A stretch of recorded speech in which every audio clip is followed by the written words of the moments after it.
I think where we gotta start off with this episode of Mob Psycho 100 is the fact that Reagan made one of the most powerful psychics that we've seen, who was wiping the floor with multiple people, even when they had to jump on him, still was wiping the floor, and Reagan comes in and sucker punches the man, and he believes that he has the ability to hide his psychic presence, and the fact that Mob, who he can tell is a ridiculously powerful psychic, is calling him master, that he has to get the hell out of there because this is too much power for him to deal with. That is the funniest shit I have seen in Mob Psycho 100. I love it. I thought last week had some killer moments. This week just made it look like chump change because this episode was amazing. It was intense. It was hilarious. It was frightening. Mob Psycho 100, this final stretch, is absolutely incredible. Holy hell, this episode was intense. The camera work in this episode, I have to give major praise to. I mean, I'm pretty sure a couple of the shots were 3D just because of the way the camera was spinning around. There was a lot of interesting perspective.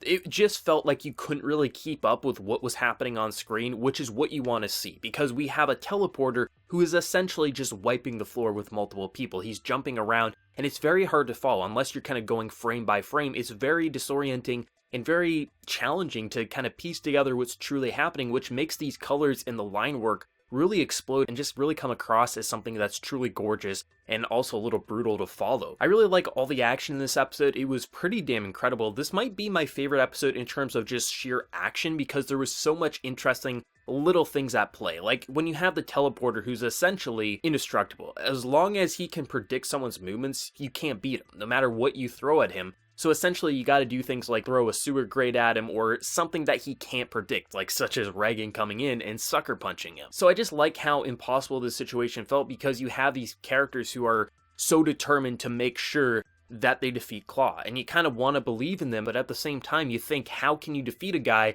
who's essentially making you look like nobodies after all of this? You're throwing everything you have at him, and he's still wiping your floor. I like how this fight, on one hand, I kind of felt like I was a little rooting for this teleporter because I just wanted to see him continue to kind of play around with these guys because it was such a spectacle to watch. But on the other hand, I wanted, of course, our righteous characters to win because, you know, we got a world domination plan at play. We got to stop that. So it was really interesting how Bones directed this because it really was so gorgeous, so disorienting, and the camera work really went in, and I love how they were constantly playing around with perspective, sometimes even going in first person. There were so many interesting styles at play to make this feel like one of the most fast and intense fights we've ever seen in Mob Psycho 100. And I think the idea that when you finally get them kind of pulling a card out of thin air to really screw him over by having basically characters saying like, oh, you're nothing, just throwing in the ultimate smack talk towards him, making him get pissed off so they can actually land attacks on him. I thought that was kind of clever. Like, how are you going to defeat an impossible opponent? Like, this guy can predict everything, so the only real way to do that is to get him to let his guard down, and by saying he's weak and a nobody and how that, you know, him and the boss, you haven't even seen all the psychics out there. I thought that was a really clever way to kind of get the jump on him, and for a minute it actually looked like they were doing well. So I really liked how they detailed his kind of like the way he would see things, like he can focus in on things and remove everything that isn't a psychic, which kind of plays into that Reagan joke because Reagan isn't a psychic, so he just kind of assumes he is because he did this kind of like master move here to kind of piece together where everyone is. I thought it was really cool how they detailed all these little things to really make you feel like there was so much detail and thought put into this episode, so the action actually felt like there was substance behind it. There's actually character moments and there was actually progression for these characters because they were all working towards something, even the teleporter, which was really nice. And even when you get some of the smaller fights where, you know, you got the plant guy who's just kind of wiping the floor, which was always fun because I like how he has all these different plants that he can manipulate, so there's always interesting things to look at no matter where you pause the episode or go by frame. There's a lot of really cool imagery. But Mob, I think, after this episode, I'd probably put him as my favorite male character from the Winter 2019 season. I think his development has been fantastic. I think the Reagan and Mob stuff was amazing, but when you're really seeing him go against impossible odds such as these, it's really nice how he doesn't break his character. He's saying, like, if you have power, you can't use it against people. Just because you have power, you're not special. You have to rely on other people. He's really throwing his own characteristics at these people who are trying to do harm to innocent lives. And I like how he comes across as such a frightening force without ever actually using violence to get that menacing aura across, where with most powerful characters, they'll punch, they'll hurt people to get their power across, where with Mob, he radiates dangerous, but he never really acts on it, which makes him all the more frightening. Like, even when this giant spirit gets released, who is essentially like being like, I gotta kill this guy, Mob. I mean, seriously, this dude's not gonna change, but Mob's able to de-escalate situations that shouldn't be able to be de-escalated. Like, this guy is such a menacing force for being such a lovable goofball, and I love that about Mob. His development has been fantastic, where you look at his character in Season 1, you think, he's a little too naive, he believes that he can't punch, but I feel like with Season 2, with where his characters progress, you kind of believe in what he believes. You say, you know what, Mob, if you believe you shouldn't use your psychic powers against people and you can deal with situations like this, I support you. I don't know how you'll do it, I don't know how you'll defeat the boss, but I support you. It's moments like that that really make you buy into characters like Mob, where most times with stories, you don't really want to follow a character like Mob. He's a little too naive, he's a little too immature, you think he doesn't know what he's saying, but really with Season 2, you think, you know what, he knows what he's saying. He walks a thin line between humanity and spirits, and you believe he knows what he's talking about. And that's what I really like about Mob in this episode. You even get some really good character moments with Ritsu and just some of the other smaller characters like Sho, as well as Teru, who you kind of think like, okay, they're not going to be that important for this final stretch here because, you know, it's going to be Mob, he's going to save the day. But it was nice to see that they were standing their ground. Yeah, they're getting their asses wiped. I mean, hell, you even get father and son reunion, which I have to say, I was curious. What was the boss's power? Okay, yeah, the boss is strong. I think the boss is actually going to put up a fight against Mob, and that makes me excited. The fact that he's been storing up the same power as his son for like 20 years, that's like a nuclear bomb, right? Like, that can't be a simple, just big explosion call of the day. That'd be like destroying a country, if not the world, if he released all that power at the same time, which I kind of expect he's going to release against Mob, and it'll be interesting to see if Mob can withstand that amazing force. This final stretch is really impressive, because with the final stretch of Season 1, I enjoyed it, I thought it was exciting,